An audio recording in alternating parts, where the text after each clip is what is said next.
আসসালামু আলাইকুম। ছোটবেলায় আমাদের মায়েরা ওই চাঁদের দিকে তাকিয়ে একটি কথা বলতেন, "আয় চাঁদ আয়, টিপ দিয়ে যা।" এই তো আমাদের বলতেন, খুব আদর করে বলতেন। আপনার কি মনে পড়ে? আমার অন্তত মনে পড়ে না। সেই চাঁদ কখনো এসেছিল আমাদের কপালে টিপ দিতে? কখনোই কিন্তু আসেনি। আসার কথাও না। তবে এই পৃথিবীর মানুষ ওই চাঁদে গেছে টিপ দিতে, দিয়ে এসেছে।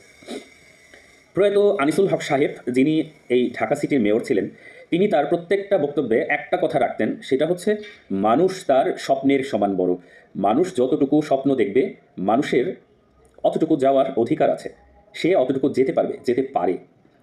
প্রথমত সৃষ্টিকর্তার উপরে অগাধ বিশ্বাস রাখতে হবে, আমার দ্বারা এটা সম্ভব। আল্লাহর কাছে চাইতে হবে এবং আল্লাহ যদি ওটা নসিবে রাখে অবশ্যই হবে ইনশাআল্লাহ।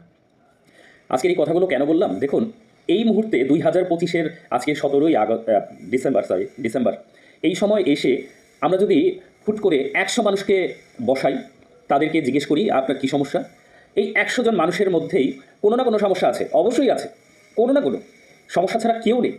তবে সবচেয়ে বড় কথা হচ্ছে আমাদের মানসিকভাবে বুস্ট করার বদলে মানসিকভাবে একদম লো করে দেওয়ার মানুষ অনেক এখন।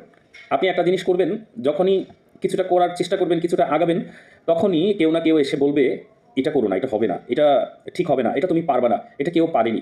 এরকম বলবে, ১০০% বলবে। দেখুন, সচিন টেন্ডুলকার ইন্ডিয়ান ব্যাটসম্যান, তিনি রিটায়ার করেছেন, সবাই তো জানেন। তিনি ইন্টারন্যাশনালি ১০০ সেঞ্চুরি করেছেন এবং রানের দিক দিয়েও সবার থেকে এগিয়ে। এখন তাকেও তো কেউ না কেউ কোচিং করিয়েছে। এখন তাকে যে কোচিং করিয়েছে, সে কি ১০১টা সেঞ্চুরি করে তারপর তাকে কোচিং করিয়েছে?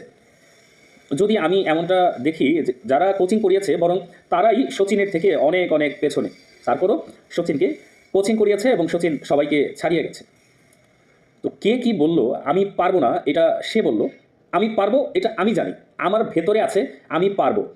এইটাই হবে দুনিয়াতে সবচেয়ে বড় বুস্ট আপনার জন্য। নিজের প্রতি আত্মবিশ্বাস, নিজের প্রতি বিশ্বাস। কে আপনাকে সমালোচনা করলো, কে আপনাকে এটা বলল, "এটা তোমার হবে না, এটা তুমি পারবা না, এটা কেউ পারেনি।" কেউ পারেনি বলতে আপনি পারবেন। নিজের আত্মবিশ্বাসই বড় আত্মবিশ্বাস। কে আপনাকে বলল হবে না, কে আপনাকে বলল পারবা না, এটার দিকে তাকানোর দরকার নেই। একমাত্র ওই যে উপরওয়ালা সৃষ্টি করেছেন আল্লাহ, আমি মুসলমান, আমি আল্লাহ বললাম। একজনই সৃষ্টি, আমাদের একজনই করেছে। একেকজন একেক নামে ডাকে, সেটা তার তার যার যার ব্যাপার। কিন্তু কেউ যদি উপরওয়ালার উপরে এতটুকু বিশ্বাস রাখে, আমি পারবো, আল্লাহ আপনি দিবেন, সব পারবে, দুনিয়ার সব পারবে। আর রিজিক, রিজিক একজন অনেক ভালো আছে, আমার বন্ধু অনেক ভালো আছে, আমার আত্মীয়স্বজন অনেক ভালো আছে। এখন তারা আমাকে তুচ্ছ-তাচ্ছিল্য করবে, তাদের কাছে আমি ছোট। এই নিয়ে মন খারাপ করার কিছু নাই ভাই। কিচ্ছু করার, মন খারাপ কিছু করার নাই।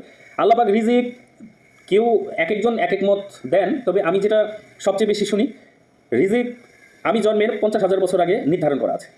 এই যে আমি কথা বলছি, আমার